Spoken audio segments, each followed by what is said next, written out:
Hi guys, Going Green Mom here again this week with another Foodie Friday. Today we are going to be making some white chicken chili. This is a heavily adapted recipe from the cookbook Cook Once, Eat All Week by Cassie Joy Garcia. An excellent cookbook, especially if you are new to the idea of meal prep or going gluten-free. Everything in there is gluten-free, and then she also has things labeled and alterations you can make to make things paleo or to make things dairy-free, egg-free, keto. She has all of that already down for you. And then she also basically teaches you how to prep certain things ahead of time to use later in the week. Now, you might find this incredibly crazy thought, considering with histamine intolerance, most of the time we're hearing eat everything fresh, don't eat leftovers, don't do any of that.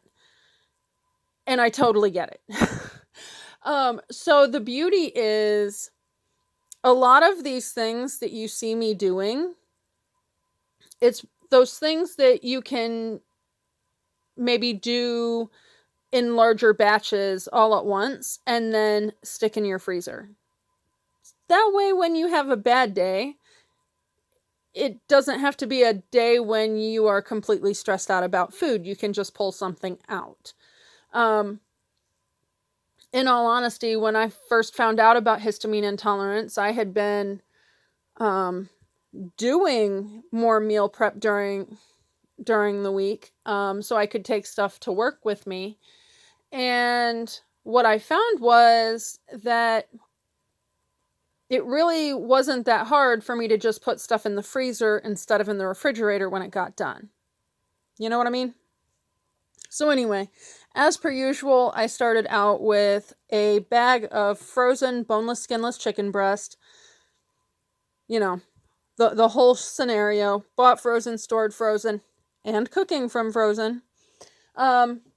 And then I did go ahead and put a cup of water in there so it would come up to pressure.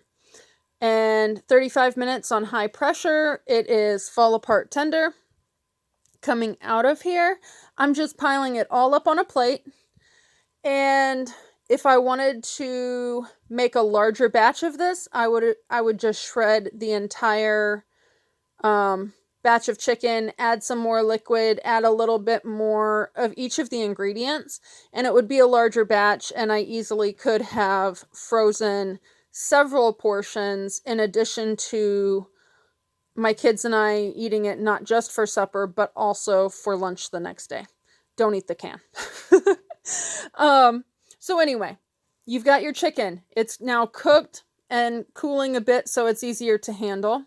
I cut up 3 rings of jalapeno slices.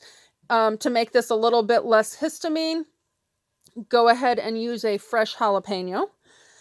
I also used a can of cannellini beans and a can of whole kernel corn. If you have creamed corn instead of whole kernel corn, it will just make it a little creamier. If you want to make it lower histamine, like even just from using what's in the can, you can easily cook your beans from dry ahead of time, and then you would want to use about 2 cups of beans, and then use like a bag of frozen whole kernel corn. With most of my issues coming from the mast cell reactions, it seems to be okay at this point for me to use the canned goods. Do whatever works for you. I then put in about 1/3 of a cup of freeze-dried onions and probably a little over a tablespoon of dried oregano and minced garlic. Also just a bit over a tablespoon. I'm putting that stuff in. I also added some more water there. That's sort of one of those things. Use the amount of water you think you need to make it the consistency you want. I easily could have waited until this was done, added the water all at once to get a better idea exactly how liquidy it would be. Here I'm just cutting up some green onions so that we can put those on top as a garnish. Just give it a little bit more kick. My son also broke up some mozzarella cheese and put in his. I do believe my daughter put crackers in hers, and I'm sure there are other things that people put in their chili. I just don't know what they are. Now, obviously, you want to be a little bit careful with that depending on what your issues are. I'm not using sour cream in this recipe now because usually there are either vinegar or some sort of a yeast added to sour the cream. So I am going to just use straight heavy whipping cream to make this recipe. If you want to reduce the calories a little bit, you could easily do half and half, or milk. If you want it a little creamier and don't react to cream cheese, that would be an option as well. So I moved the green onions off to the side. I am just shredding up this chicken. The original recipe called for about 3 cups. I don't know, it's a Corelware cereal bowl, and I just filled it and kind of heaped it up. I easily could have shredded the rest of this, added a little bit more water, stretched this recipe a little bit more, and put a couple meals in the freezer for this week.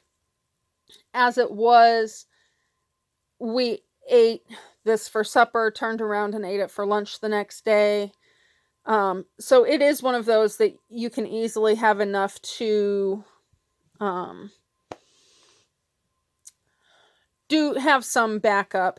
If you do freeze the leftovers, just make sure that when you do so, whatever jar you're freezing it in, you leave space below the shoulders so it doesn't break your jar. If you're using meal prep containers to freeze it in, make sure you freeze it flat and leave space for it to expand. I basically just am going to, once this is open, I'm going to dump the chicken back in. I'm going to add a cup of cream and stir it up, and it is really done. It's that simple. There's not a whole lot to it, even though it is a little bit more involved than just dump and go. Having been repressurized, I don't have issues with the lectins in the jalapenos, the beans, the corn. And so I did not have any histamine reactions from this. But feel free to make adjustments based on what your needs and tolerances are. But in the meantime, I think it is time to go eat some supper. So have a great day, and I will see you guys again